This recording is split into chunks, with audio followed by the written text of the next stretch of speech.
तो केम जो मनले मौजमान है तो आ चुका है रिंग्स ऑफ पावर का 6th एपिसोड। और भाई पता है मुझे इस बार थोड़ा लेट हो चुका है, बट अब से एकदम रेगुलर एपिसोड्स आने वाला है टाइम टू टाइम। तो जल्दी से जल्दी लाइक शेयर सब्सक्राइब कर दो और भाई जो तबाही आने वाली है एपिसोड के एंड में मज़ा आ जाएगा। तो शुरू करते हैं। एपिसोड की शुरुआत में एडार सारे ऑक्स लोगों को तैयार कर रहा है जंग के लिए। वो सबको बताता है कि हमने बहुत ही कुछ सहन किया है, हमारे दुश्मन कम हैं और मतलब जो भी है बहुत ज़्यादा कम है दुश्मन, उनको ख़त्म करना है हमें और ये सारी चीज़ें। बट उनको थोड़ा बहुत है ना, कम मत समझना, कम है मतलब थोड़े लोग हैं पर बहुत ही ज़्यादा ताकतवर वो हो सकते हैं। मतलब उनको तैयार कर रहा है। हम लोग भाइयों की तरह लड़ने वाले हैं, इस बार हम गुलामों की तरह नहीं लड़ने वाले। हमारे दुश्मनों को हम ख़त्म कर देंगे। आज हम उरुक, वो ऑर्क को उरुक कहता है, कि उस तिलस्मी टुकड़े को लेके दक्षिण भूमि पर हम राज करेंगे। पूरी ऑक्स की सेना निकल पड़ती है लड़ाई के लिए, जंग के लिए। ऑक्स लोग अंदर जाके पहुंच जाते हैं, मतलब लड़ाई जहाँ पे करनी है ना, ऊपर मीनार और वहाँ पे पहुंच जाते हैं। ऊपर एरोंडेर लोग उनका इंतज़ार कर रहे हैं। अंदर उस पेड़ को देख लेता है, मतलब जो वो वहाँ पे जा रहा होता है ना, तो एडार अंदर पहुँचते ही वो देखता है कि वो पेड़ था ना, वो देख के उसे पहचान जाता है। अचानक से एरोंडेर सब पे तीर से हमला शुरू कर देता है, मीनार में आग लगा देता है। और मीनार के गिरने से एरोंडेर लोगों को थोड़ा वक्त मिल जाता है कि भाई वो संभाल सकते हैं, बट वहाँ पे थोड़े लोग ऑक्स मर जाते हैं और थोड़े बच भी जाते हैं। गाँव वाले आगे की लड़ाई के लिए तैयारी शुरू कर देते हैं। उधर इसिल्दुर जहाज़ में ऊपर जाकर सुबह के उस नज़ारे को देखने के लिए पहुंच जाता है। तभी गलाड्रियल भी वहां पे उसके साथ आ जाती है और कहती है कि मैं तो 1 घंटे से यहाँ पे वेट कर रही हूँ उस नज़ारे का। इसिल्दुर बताता है कि मुझे न्यूमेनॉर से दूर जाना था, इसलिए घुड़सवार बन के यहाँ पे आ गया। गैलाड्रियल उससे पहचान लेती है कि ये तो भाई एलेंडिल का शायद बेटा ही है। वो उसे कहती है कि तुम अपनी माँ पर गए हो या फिर पापा का, पूछती नहीं है, बता देती है कि तुम तुम्हारे पापा पर गए हो। तभी उससे नज़ारा दिखाई देता है, वो नज़ारा जो हमें टीवी, मतलब जो हम देख रहे हैं मोबाइल पे, टीवी पे, जहाँ पे भी भाई वो बहुत ही ज़्यादा अच्छी एडिटिंग बोल सकते हैं, VFX इसको बोलते हैं। आप एक बार आपको प्राइम वीडियो या कहीं पे भी इसको चेकआउट करना चाहिए, बहुत ही बढ़िया नज़ारे थे ये सारे। एलेंडिल भी वहाँ पे आता है और कुछ बातें करता है वो गैलाड्रियल के साथ। गैलाड्रियल एलेंडिल की बीवी के बारे में पूछती है कि वो क्या थी, क्या करती थी और सारी चीज़ें। तो एलेंडिल बताता है कि वो डूब के मर गई थी। महारानी को बताया जाता है कि वो पहुंचने वाले हैं धरती पर वहाँ पे। एरोंडेर उस तिलस्मी चीज़ को तोड़ने की कोशिश करता है बहुत ही ज़ोर से, पर वो टूटती नहीं है। वो उसे कहीं पे छुपा देता है, किसी को पता ना चले ना, वैसे क्योंकि वैसे भी टूट नहीं रही और ये चीज़ के लिए एडार वहाँ पे आ रहा है। ब्रॉनविन सारे गाँव वालों को हौसला देती है कि हम जीत सकते हैं और सारी चीज़ें। एरोंडेर भी सबको जीतने के लिए अलग अलग स्ट्रेटजीज़ बताता है कि ऐसे हम चीज़ें करेंगे, ऐसे करेंगे, वैसे करेंगे, सारी चीज़ें बता रहा होता है। ब्रॉनविन सबको कहती है कि जो लड़ नहीं सकता ना, वो सुरक्षित घर जो हमने यहाँ पे रखा है ना, वहीं पे जाके छुप जाएगा और वहीं पे रहेगा जब तक सारे लोग आ ना जाए हमारे वापस लड़ाई के बाद। एरोंडेर सब में जोश जगा देता है कि हम जीत सकते हैं, भले ही कम हो, क्या हो गया, हम जीत सकते हैं सारी चीज़ें। ब्रॉनविन उसके बेटे को जो शराब खाना है ना, वो संभालने के लिए कहती है, क्योंकि वहाँ पे जो लोग मतलब घायल हैं और बच्चे हैं और जो लोग हैं ना जिनको ज़रूरत है, उनके लिए जो सुरक्षा आदमी चाहिए ना, उनको थियो को वहाँ पे बैठा देती है कि तुम वहाँ पे सुरक्षा करोगे इन सब की। एरोंडेर के पास एल्फ्रिन के बीज होते हैं जिसके बारे में वो ब्रॉनविन को बताता है। वो कहता है कि ये एल्फ जाति की ही परंपरा है, जंग से पहले इसका पौधा हम लगाते हैं। वेलार देवता ने नए नए पेड़ जो हम लगाते हैं ना, उसकी देखभाल की थी, उन्होंने ये सब कुछ चीज़ें बढ़ाई थी और सारी चीज़ें। और फिर दिखाया जाता है थोड़ा बहुत एरोंडेर और जो हमारे ब्रॉनविन है उसके बीच में थोड़ा बहुत प्यार दिखाया जाता है। रात होते ही सब गांव वाले और सारे लोग तैयार हो जाते हैं ऑक्स के साथ जंग के लिए। बहुत वक्त लग जाता है पर कोई वहाँ पे आता नहीं है, ऑक्स लोग आते नहीं हैं। फिर धीरे धीरे वो लोग आना शुरू कर देते हैं, एकदम से आग दिखती है एरोंडेर को और भाई सब आना शुरू कर देते हैं वहाँ पे। ब्रॉनविन आग जलाने की कोशिश करती है ताकि वो वहाँ पे उनके पास जो एक गाड़ी जैसी चीज़ पड़ी है ना, उसमें आग लगाए, भूसे का ढेर है वहाँ पे, वो नीचे जाए और वो ऑक्स लोगों को ख़त्म कर दे। एक ऑक सीधा ब्रॉनविन और एक और औरत है उनके पास पहुँच जाता है। ब्रॉनविन खतरनाक तरीके से उस ऑक को मार देती है, बट जो उसके साथ जो लेडी दूसरी थी वो मर जाती है। ब्रॉनविन उस जो गाड़ी थी ना उसमें आग लगा देती है और सीधा वो गाड़ी होती है ना, वो नीचे पहुंच जाती है ऑक्स लोगों के पास, और जिससे हर जगह नीचे जाते ही आग लग जाती है और कुछ ना कुछ थोड़े बहुत ऑक्स की जान वहाँ पे चली जाती है। एरोंडेर तीर से ऑक्स पे हमला कर देता है। ऑक्स लोग शराब खाने की ओर बढ़ना शुरू कर देते हैं। भले ही तीर चल रहे, सारी चीज़ें चल रहे, पर ऑक्स लोग बहुत ही ज़्यादा है। वो लोग शराब खाने के पास पहुंचना शुरू कर देते हैं। तभी सारे गांव वाले आकर ऑक्स पर हमला शुरू कर देते हैं। एक ऑक सीधा एरोंडेर पर हमला कर देता है ऊपर से और उसे नीचे गिरा देता है। पर उसे निपटने के बाद एक तगड़ा सा ऑक आता है जो खतरनाक तरीके से एरोंडेर को बहुत ही ज़्यादा पीट देता है। वो ऑर्क एरोंडेर को मारने ही वाला होता है भाई। जो एरोंडेर है वो ख़त्म ही होने वाला होता है और तभी पीछे से आती है ब्रॉनविन और वो उस ऑर्क को ख़त्म कर देती है और एरोंडेर की जान बचा लेती है। सारे गांव वाले खुशियाँ मनाते हैं कि हम जीत गए सारे ऑक्स को ख़त्म करने के बाद। सब एरोंडेर की वाहवाही करते हैं कि भाई क्या तुमने बहादुरी दिखाई, क्या अच्छी चीज़ की, बहुत ही मज़ा आ गया। पर एरोंडेर देखता है कि वो ऑक्स तो उनके गांव वाले लोग ही थे। जैसे ही उनके ऊपर जो मास्क मतलब जो पहन के आए थे ना ऑक्स लोग पहनते हैं, वो निकालते हैं तो उनको पता चलता है कि जो गांव वाले वहाँ से बिछड़ के चले गए थे ना पहले, जिन्होंने एडार का साथ दिया था, वही लोगों को एडार ने ऑक्स बना के वापस यहाँ पे भेजा था और एरोंडेर लोगों ने उनके ही लोगों को मार दिया था। वो सब उनके ही लोग थे। शांत माहौल होता है बहुत ही ज़्यादा।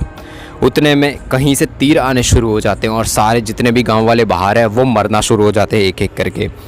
गांव वालों को बहुत सारे तीर लगना शुरू हो जाते हैं। ब्रॉनविन को भी एक तीर लग जाता है उसके हाथ के पास, जो उससे बहुत ही ज़्यादा वो गिर जाती है और उसको बचा के जो हमारे एरोंडेर है वो उसको शराब खाने में वहाँ पे अंदर ले जाते हैं जहाँ पे सारे लोग शरण लेके बैठे हुए हैं।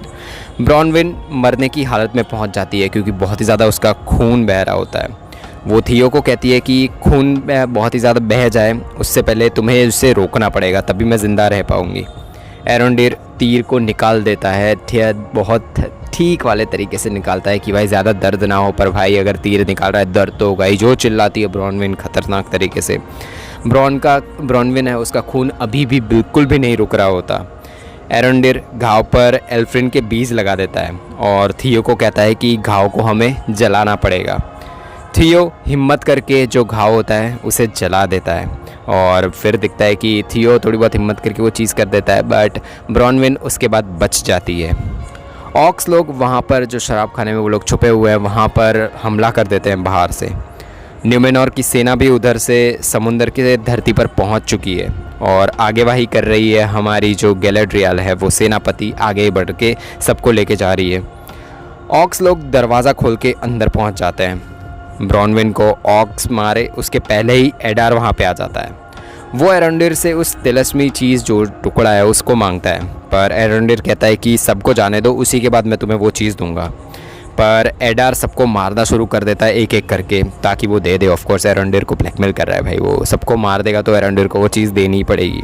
पर जब बारी आती है ब्रॉनविन को मारने की, तभी थियो सीधा कह देता है कि रुको, वो चीज़ मेरे पास है, यहीं पर नीचे है। थियो उस तिलस्मी टुकड़े को निकाल के एडार को दे देता है। तभी बहुत सारे घोड़ों की आवाज़ एकदम से आसपास से सुनाई देती है सबको। न्यूमेनॉर की सेना सीधा ऑक्स पर हमला कर देती है।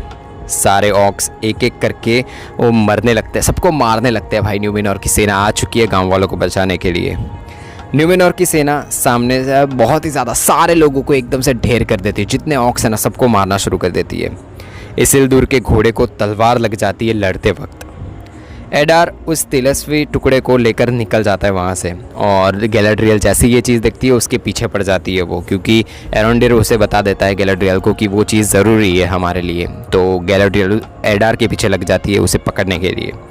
सामने से हेलब्रेंड आता है और जो हमारा भाई एडार है उसको एक तलवार से उसके घोड़े को गिरा देता है और एडार भी नीचे गिर जाता है। हेलब्रेंड एडार को पूछता है कि याद हूँ ना मैं? एडार कहता है कि नहीं, मुझे तुम नहीं याद हो। वो एडार को मारने ही वाला होता है, तभी वहाँ पे गैलेड्रियल आती है और कहती है कि नहीं रुको, इसे हमें ज़िंदा रखना है। वेलेंडिल इसिल्दुर को बताता है कि सेनापति गैलेड्रियल है ना एक टुकड़ी बना रही है जो भागे हुए ऑक्स है ना उनको पकड़ने के लिए, और उसमें मैंने मेरा और तुम्हारा नाम लिखवा दिया है। और फिर वो बताता है कि वहाँ पे जो ये भाई एडार है ना उसकी पूछताछ हो रही है। गैलेड्रियल एडार से पूछताछ करती दिखाई जाती है। वो एडार को कहती है कि बचपन में सुना था मॉर्गोथ एल्व्स को उठा के ले जाते थे, उनको बहुत ही ज़्यादा तड़पाते थे, उनको शापित ज़िंदगी देते थे, बहुत ही ज़्यादा तड़पाते थे उन लोगों को। तुम उन्हीं में से एक हो, है ना? मोरियोंडोर, मतलब वो उसको एक प्रजाति टाइप बोलते हैं कि मोरियोंडोर हो तुम, है ना? अंधकार का शैतान, और वो यही हो तुम, उसके संतान हो, उसके शैतान हो, तुम वही हो। तुम पहले ऑर्क थे, है ना? तो एडार कहता है कि ऑर्क नहीं, औरक। गैलाड्रियल डायरेक्ट एडार को कहती है कि मुझे तुम्हारा मालिक चाहिए, कहाँ है सावरॉन? एडार कहता है कि मॉर्गोथ की शिकस्त के बाद जिसे तुम कहती हो सावरॉन, उसने अपना सारा जोर लगा दिया मध्य धरती बनाने में, सारे लोगों को, सारी चीज़ों को एकजुट करने में, और उसमें उसने सारे जोर लगा दिया। उसे ऐसी शक्ति की तलाश थी जो शरीर तक सीमित ना हो। अंधेरी दुनिया की महाशक्ति उन्हें चाहिए थी। वो अपने साथ अधिकांश लोगों को उत्तर में ले गया था, पर लाख कोशिश के बाद भी कुछ भी उसमें कमी रह गई थी, कुछ ना कुछ उसमें कमी रह गई थी।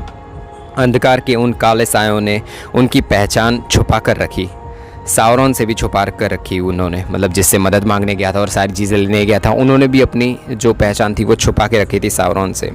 सावरॉन भी थोड़ा बहुत डर गया तो नहीं बोल सकते, वो ऐसी चीज़ कहते हैं कि सावरॉन से सारी चीज़ें उन लोगों ने भी छुपा के रखी थी। उस शक्ति की खोज में कितनों का खून बहाया है, और उसके बावजूद और मैंने भी मेरे बहुत ही सारे बच्चों को खो दिया है, फिर मैंने सावरॉन को मार दिया। गैलाड्रियल कहती है कि मैं मानती ही नहीं हूँ तुमने सावरॉन को मारा है। एडार कहता है कि हमारी पैदाइश भी तुम्हारी तरह जो रहस्यमयी देवता थे ना, उनकी अग्नि से ही हुई है। हमें भी हक है जीने का, हमारे पास भी दिल है, हम भी जीना चाहते हैं।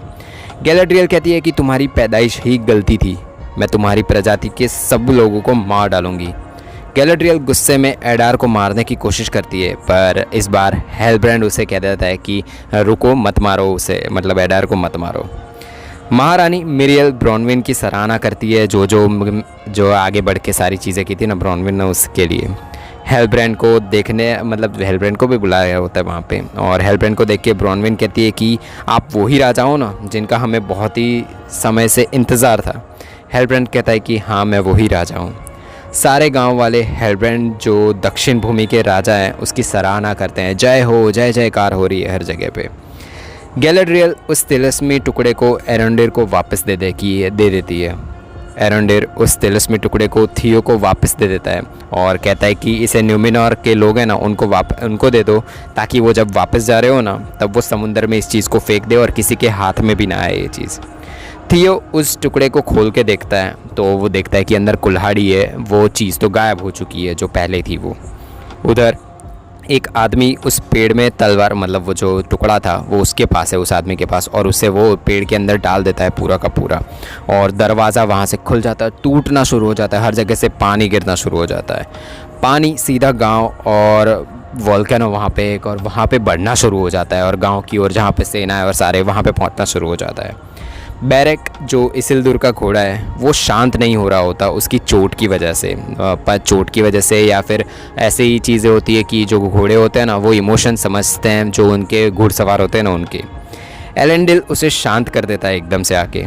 वो इसिल्दुर को घुड़सवार और घोड़े के बीच में जो इमोशंस होते हैं ना उसके बारे में सारी चीज़ें बताता है, और कहता है कि ये सब मुझे तुम्हारी माँ ने सिखाया था, कैसे घोड़े के साथ बात कर सकते हैं, कैसे घोड़े होते हैं उनको सिर्फ जो उनके घुड़सवार होते हैं उनके इमोशन तुरंत पता चल जाते हैं।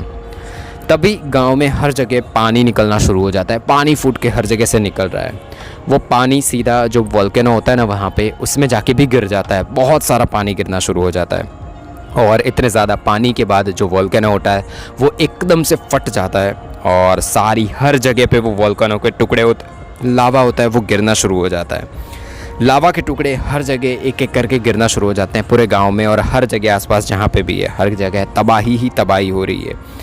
सारे घर और सारी चीज़ें तबाह होनी शुरू हो जाती है। गैलाड्रियल के सामने वो तबाही आ जाती है और एपिसोड यहाँ पे ही ख़त्म हो जाता है। वो मरी नहीं मरी क्या है कुछ भी नहीं, और हमें नहीं पता कुछ भी, और एपिसोड यहीं पे ख़त्म होता है। मिलेंगे नेक्स्ट एपिसोड में, तब तक के लिए बाय बाय।